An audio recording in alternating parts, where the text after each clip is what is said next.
All right, so this is the Freedare Eden. It's a 750 watt bike, newer to the market, and it hits about 90% of all the components I'd ever want in an ideal bike. I'll go over all of the specs. We'll go over the unboxing, some ride footage to say why this, I think, is one of the best bikes that I would say has come out on the market, especially for the price that it comes out. Has some really cool tech in it, so let's get started.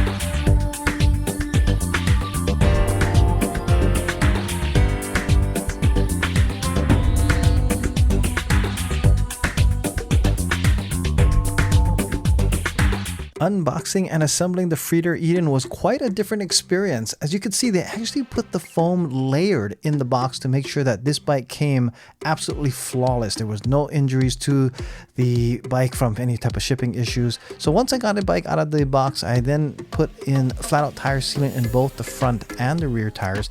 I did need to use my bike rack to make sure that I could hold the bike up because it was quite heavy to assemble. Now the other thing is I did have to put on the handlebars and make adjustments on that. Installing the front wheel was pretty easy once I had it on the rack. Then I put on the front fender and the headlights, and once that was installed and everything was adjusted, I took it off the rack so that I could adjust everything a little more to my height, then installed the kickstand onto the frame. Then once that was done, I just had to put on the pedals, make sure all the electricals was working, and I was pretty much ready to ride. All right, we're moving up close to the Freedare Eden. This is a 750 watt, and it has a Bafang motor on it with a 1,000 watt peak motor. And I gotta tell you, this bike really took me by surprise. As I mentioned earlier in the introduction, it has like 90% of everything I would want on my ideal bike when putting one together if I were to go ahead and make one.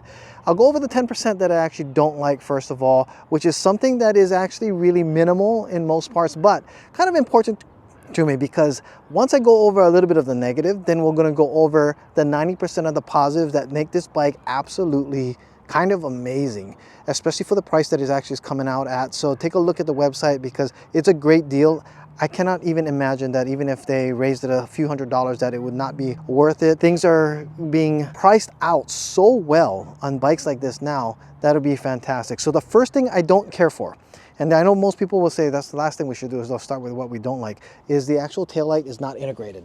Okay, it does work, it does have a light, so you do see that here, but it is not connected to the brakes. I don't know if that's a big deal or not, but there is a switch underside here where you actually turn off or on the brake light. Okay, so that's the first thing, very minimal. I have a light on my helmet anyway, and for the most part, I don't know how many people will actually see your lights in the back. If you do ride at night, I would also recommend that you do turn this on, of course, but that you have a helmet that has a light because these are a little low anyway. The other thing that would make this bike a lot more expensive if I wanted it as an ideal bike was that it does not have rear suspension. Now, being that this is a 26 by 4-inch fat tire bike, it does allow for a lot of absorption of the road through the tires. So that's something that can be taken out as a must-have, is to have that rear suspension in the back there because of the way the tires are so large and soft that they do take a lot of the absorption of it. But for the most part, it would also raise the bike price probably a few $300-400 in order to have that rear suspension on there. For the price that you're getting it, you're getting everything that's actually very solid and priced right for this. The other thing that I would say, it is called a step through, but because of this reinforcement here, I noticed a lot of the step through bikes that used to have this frame style never used to have this middle reinforcement. This is a good almost 4 inches high. So this becomes more of a mid-step. Now you can get your foot through this area here, but for the most part, you will notice that it is quite high. And if you do have a hard time getting on, you will have to lead in the bike a little more. It is a heavy bike. because of the size that you're getting it. I mean, this battery here is a 20 amp hour battery, so it has to be in the frame itself, which makes it a lot more solid. So it's a big bike. And for those of you who are maybe even smaller riders and intimidated, the good thing about this mid-step size is that this seat does go down really low. I'm 5'5", and this is where I keep my seat at so that I get full leg extension. You'll see pictures of my friend John, who's 6'4", with this seat still on it, and he was riding it around, said he absolutely loved the feel of it, did not find any issues with the height of the bike being too low at 6'4" versus me at 5'5", still being able to ride the exact same bike. He said it was very comfortable, worked out really well for him. Once that seat's up there, it does fit a very large range of people. I think somebody as short as potentially 5'1" could still ride this bike very easily. Stronger riders, of course, you know, being a little smaller, you may have to have some sense of how strong you can actually, or you have to be if you're going to be riding a bike this aggressive. Okay, so one other thing that I want to go ahead and show you is the sizing of this bike on what it looks like when it's being put on. So at 5'5", as you can notice, it is still easy for me to go through, kick the stand up here, or if I want to get off the other way, I'll come up this way here. And so the only thing is, I do notice that I do get scuff mark here if my foot does happen to hit it. Easy to rub off though, but that does happen. Again, at 5'5", just putting my leg through here, and I'm ready to go. There is quite a lean, maybe from other bikes that I've actually tried, but it's enough to step through that if I had a load on the back, I wouldn't have to swing my leg over that. So that's the one big benefit to having a step or mid-step at the size that this is. Because this does have a top speed of 28 miles an hour. So that hits the number one reason.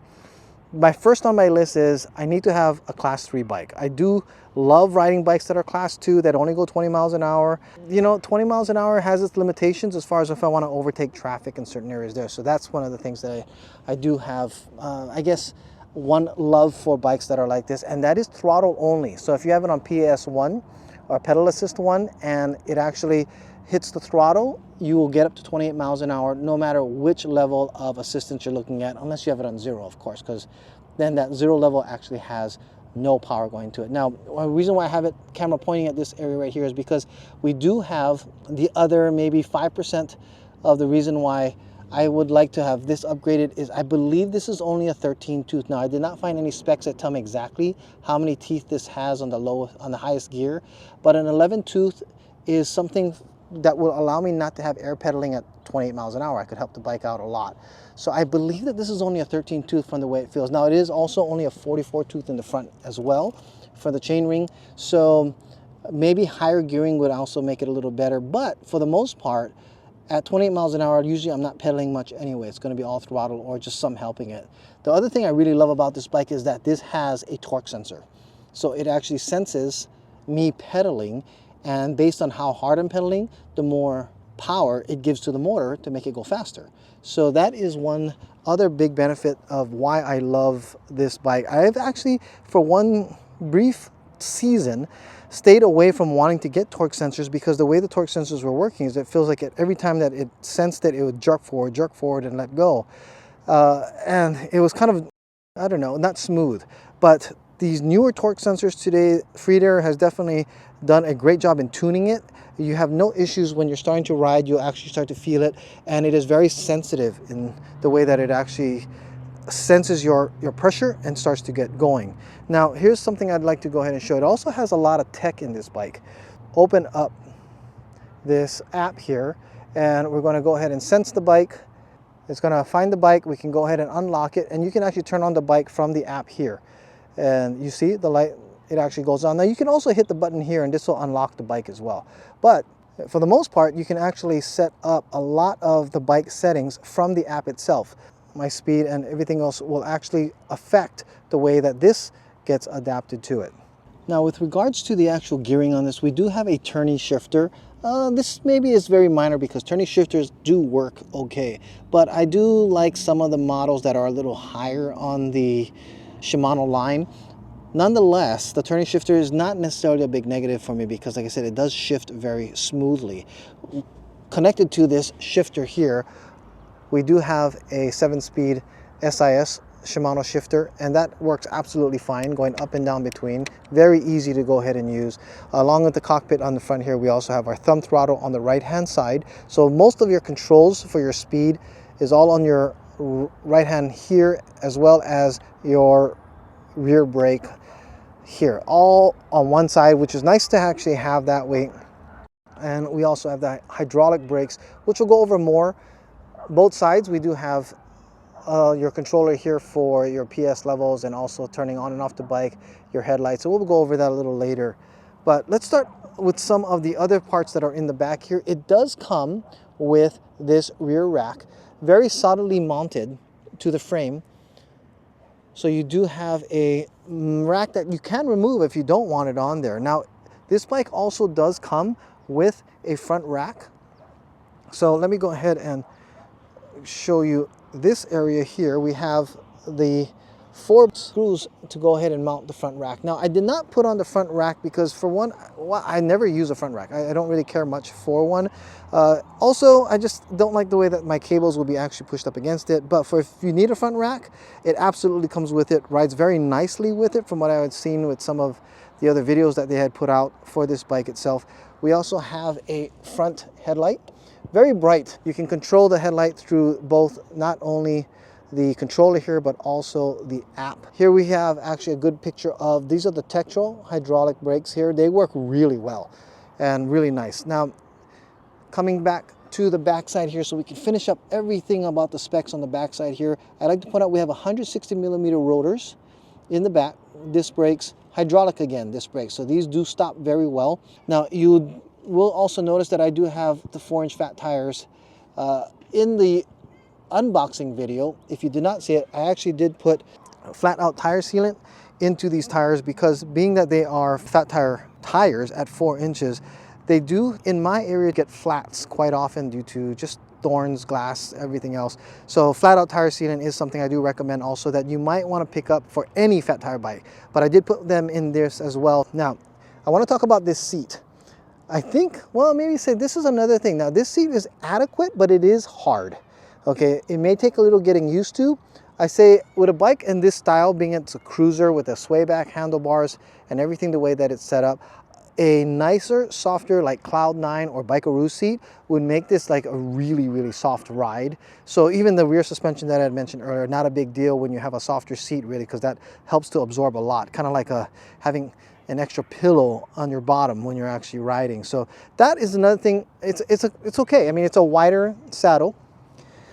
It's not that bad as a seat as a whole, but it could be softer on a ride if you do have a different type of brand. This is a big name brand. I mean, these are known all over the place, but they are harder. I don't know if maybe because they last longer or why they do it, or maybe cost effective, but I mean, it does its job. We went for a 15-mile ride today and no issues with it riding the whole time that we had this on. So that was actually really just another thing. Again, it is wide enough, comfortable enough, but it could be more comfortable if you just put a little more, like a lot of other things, luxury item on it. A luxury seat would be good. You have your standard pedals here, well go. These are newer styles, and this actually like has a rubber top coating, and then just the rest. So it's not just all aluminum with these spikes that some of the other bikes have. Again, I think this is more of a cruiser feel. Less aggressive. You know, you're not going to be off-roading with it where you need your pedals to stick to the bottom of your shoes with spikes coming up. Also helps prevent your shoes from getting destroyed. The chainring guard is aluminum. It is only a single side chainring, but you don't necessarily need a double. Sometimes a double will help the chain from popping off.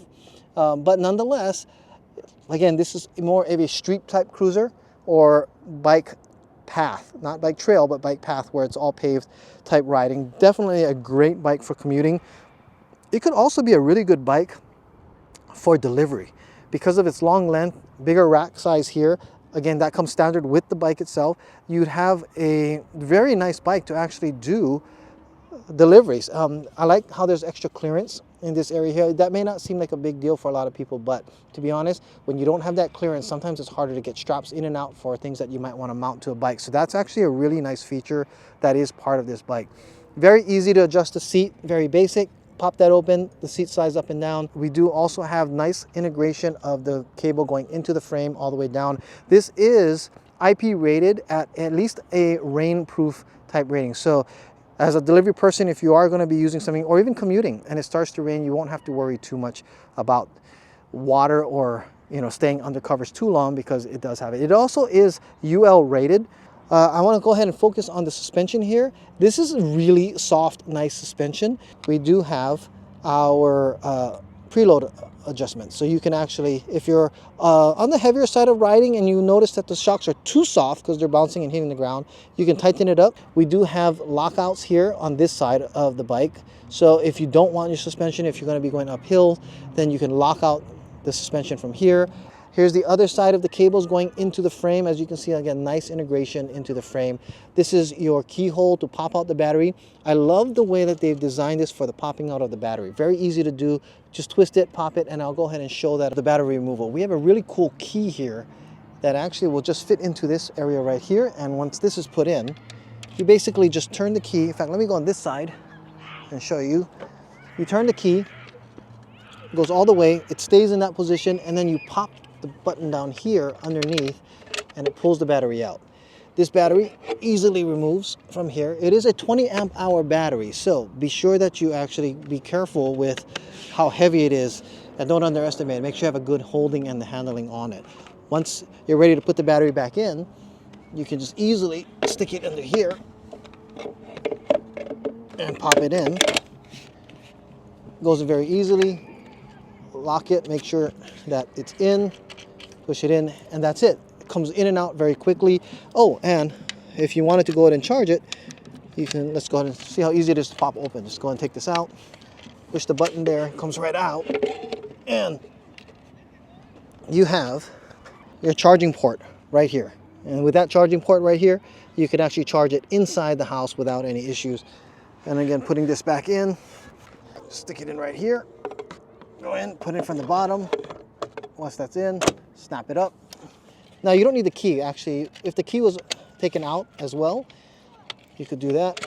So the key's already taken out. You can just snap it in and you know it's good to go. So that's really all it takes to go ahead and put the battery in and out, get this battery installed, or take it out to go ahead and charge it. And of course, you can charge it right on the bike. That's how easy it is. As we look down here, I mean, as far as design and labeling goes, there are multiple colors for this bike. Some of them look actually kind of cool. I don't know if they're, maybe in my opinion, too feminine for me, but for some of the lighter, I guess, colors that there are available, but they nonetheless do have some cool colors available. And then this is also a charging port, so you can actually just plug it in here, charge the bike. It does come with a 3 amp charger, so it's a fast charger that does give you at a 20 amp about maybe 6.5 hours to charge the bike up from a complete dead state. Of course, you never want to run the battery all the way down completely dead, but if you did have it really low, take about 6.5 hours to go ahead and recharge it up. You can plug it in the bike, or you can remove it and go ahead and charge it in the house or just in the office, or if you're in another place. I also like that if you do charge it, it does not get in the way of the pedal, which some other bikes have had. Sometimes they put it in the way and the charging cable would get in the way there. We do have nice cable management going down through here as well. And as we pull back, let's take a look at the dashboard. Very basic on your controller. This is to turn on the bike here by holding that down. You can also use it through the app as a phone. You can actually be on your way to the bike and turn it on that way. 2, you do have your headlight button here. By pushing the headlight, the light will turn on after a few seconds, and we do have our indicator at the top here showing that the light is on, so you can see the headlight here. Now, it's not the brightest because right now it is midday at 1:40. The other things that we have here is your up and down pedal assist. So if I am going 2, 3, 4, and 1, 2, 3, and 2, 1. So you have kind of an eco mode, regular mode, and then sport mode. That's kind of the different settings that you have here. And what's really cool is that you actually have the app here that will show you different levels of what can be done. And then what you can do is you can actually, the bike is not unlocked, so let's go ahead and unlock it. Once it's unlocked, you can actually go to different settings on the bike itself and adjust a lot of the different settings here. The sport mode, by clicking this down, you can see you have that goes up to 28 miles an hour with a under voltage of 38.5. So you have sport mode, and your normal mode would only give you a top speed of 20 miles an hour. Makes it a class 2 bike, really, I guess it would. And then your 20 amp current, and then eco mode will give you a 12 mile an hour max. And that will keep you as long a range as possible, because with only 15 amps being put out at one time, then you don't have to worry too much about over draining the battery. But because it's a torque sensor, you do have the advantage of actually having this bike be more economical or efficient with the power usage. Really nice display here. The other thing is, if you can see it, I don't know if you can, but like there is a cool compass that rotates with that. I kind of like that. But you have your controller here. By changing your, it does actually show when you're actually to move. And then when you start a ride here, you can actually start it. It'll actually record your ride, and then you can save it. And then you have your history tracking for your different rides here. As we come back out to the bike here, this is pretty, let's go ahead also some of the other accessories that I did put on here. One thing I wanted to put on here was the water bottle bag. There is no water cage bosses to hook up a water bottle bag. So this is something you might consider. We do sell this on the ebikeproducts.com website. You can put one on both sides if you wanted to. I did also put a cell phone holder on here. Again, another accessory you do sell on the ebikeproducts.com website. Just, you can use the link below, but this here allows you to actually see everything on the screen together, and they do sync up. I mean, they're kind of reading the same, but it just gives you a lot cooler interface or look, and it also allows you to then see your mapping or your GPS tracking. This here is actually a GPS tracker for what you see in the overlay. This is an additional accessory for my cameras only, so this is not part of the bike. But needless to say, I just want to make sure if you are seeing the overlay of the speed, it is coming from here. So it is on this bike. It is not the camera bike that is showing the speed. It's this bike that's actually being tracked. The thumb throttle, we're going to go over the whole dash. I know I mentioned this earlier. This does help add to making it very easy to go ahead run the bike. And again, up and down with the shifter, very easy. Hydraulic brakes by Tektral, very, very soft. Also, they did a good job in not going with cheap grips. And that has been, I guess, kind of an annoyance lately for me. I've been noticing a lot of grips from other bike companies that don't lock and they start to spin. And it's, you know, I don't know if necessarily a safety issue, but it is annoying that it does spin. But this one does not. They lock it in, and it's a good rubber feel. I wore gloves most of the morning because it was like 40 degrees, but now that it's in the 60s, I just feeling it with my hands. Love the way that this feels. If you notice, you have extra cable. So this is the cable for the brake to be stopped, and right below is another cable coming out. This is your cutoffs. So this does have safety cutoffs. Both sides have this extra cable coming out. And what that shows you is that it does have, as soon as you hit the brakes, it actually disengages the motor from being able to move forward. So you're not ever fighting the motor if you hit your brakes at the same time, or if the torque sensor is running, this will stop that from happening. Very easy interface to go ahead and use for the bike itself. When you're, let's go ahead and turn the headlight off. So if you notice, if you turn off the headlight, it does get brighter, so you can see that. This display does not get affected by polarized glasses too much. Now it is bright in the middle of the day, so this might be a little hard just in general, even just because it's bright. My cell phone even as well is not nearly as bright. But the settings itself, very basic and simple, hitting the up and down together. You go into your display settings, that can be controlled. Just hitting the power gets you into the eye gets you into each of them, and you can just kind of see the trip reset, toggle to either metric or imperial systems, and your different view 5 minutes before the bike shuts off itself. And this, using your plus and minuses, goes up and down, and your eye hits enter. Advanced settings, let's go back up. And then for your advanced settings, we're going to go down, hit I. It's basically, you can put a password in the bike. So if you want to lock it so no one can get to it, that's available as well. And now this bike does also have an alarm system built onto it. So if someone shakes the bike or is stealing it, it'll alert you through the app that your bike has been tampered with or is being tampered with. Now, of course, it has built-in GPS, so you can also locate the bike and get it tracked down. The bike does come with a very simple bell. That is the most of everything that comes with this bike that has importance that need to be mentioned. It does come with this front fender. The instructions, they're all on video on how to put the whole bike together. It comes very well packed. And that's one thing, if you notice on that video, it's something completely different that I've ever seen as far as the packing, where it's layered foam. And that packed foam, it comes in a huge box. So they make sure that this bike is going to get to you in one piece, which is really smart, because so many bikes do get damaged through shipping, and they are making sure that they're not having customers upset with broken bikes because of shipping problems and issues. That is, I'm going to say, the optimal rundown that I can give about this bike. If I were to go ahead and build my own of what I would want, this is it. 750 watt motor, 1000 watt peak at least, torque sensor now that's as sensitive as it is. It also does have a sensitive or slow start throttle, which means that when you hit it, you won't accidentally have the bike feel like it's jerking out of it. Once it starts to pick up and knows that you're on it, it starts to get going nice and neat. The safety features, GPS built in, is also a really cool additive. Front suspension is very soft, very nicely filled. 4-inch fat tire, 26-inch. That is also one of the nice sizing of this bike. Although it's not technically made for off-roading, this bike can handle it. The power that's in this bike here, it would have no problem riding on a lot of off-road trails, in my opinion. They told me that it's not really designed for it. We do have also just a nice styling. I mean, everybody who's actually seen the bike saying, well, this is really nice.